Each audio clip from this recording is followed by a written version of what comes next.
evening, cherished viewers. Welcome to News Hour on Colors TV. My name is Jan Tani Karima. And I am Abdallah Hikma. The headlines. Parliament approves nomination of Paul Baffoe-Bonney as Chief Justice. Ghana's Finance Minister, Dr. Kasa Atuforsen, is presenting the 2026 budget statement and economic policy to the Parliament on November 13th. Now the news in details.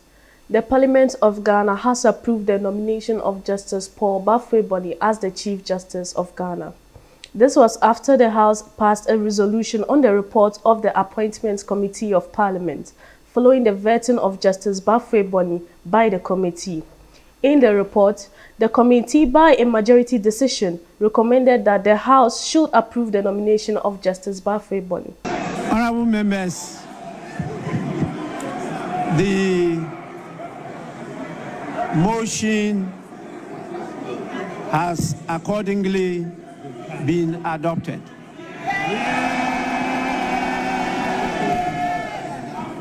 This Honorable House has accordingly approved the nomination of Justice Paul Baffoe-Bonney as Chief Justice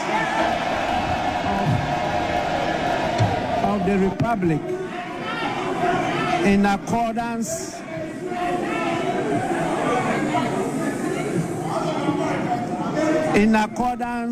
with Article 114, Clause 1 of the 1992 Constitution, respectively. I want to take this opportunity to, on behalf of the House, congratulate the nominee on his approval by Parliament. I urge the nominee to take all what has happened right up from the day of the nomination up to his approval, I should say prior approval by Parliament, into consideration in his tenure of office. Ghana's Finance Minister, Dr. Kasa Atuforsen, presents the budget statements and economic policy to the Parliament today, November 13th, Thursday, 2025. This budget focuses on jobs creation, economic expansion, and the Big Push agenda, with priorities including job creation, targeted investments in agriculture, manufacturing, energy, and digital innovation, the economic expansion, private sector-led growth, improved access to finance, and entrepreneurship support. The government aims to exit the IMF program in May 2026 and has made progress in reducing debt and inflation, with a projected GDP growth of at least 4.8 in 2026. Key areas of interest include the VAT reform, removal of COVID-19 levy, and infrastructural developments. Mr. Speaker, for emphasis, we promise to abolish the COVID-19 levy.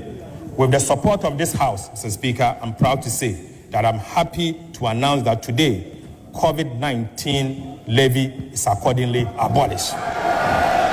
Mr. Speaker, an amount of 200 million Ghana cedis has also been allocated for the construction of mini stadiums in 3 regions. Mr. Speaker, again, an amount of 150 million has been allocated for the procurement of fire tenders and assorted fire equipment. And finally, Mr. Speaker, an amount of 150 million Ghana cedis has been allocated for the Black Stars to participate in the World Cup.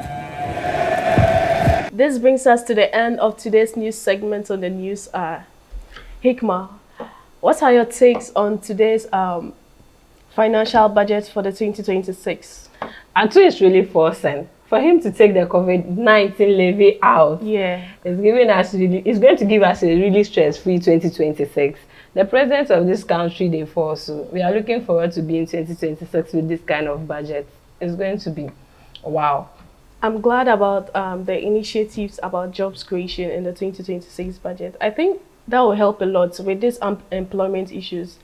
You can see the military, during the military recruitment, I think due to high unemployment that caused the death of these 6 individuals. Once again, my name is Jan Tani Karima. And I am Abdallah Hikma. And this brings us to the end of today's news segment on the News Hour. Have a nice evening.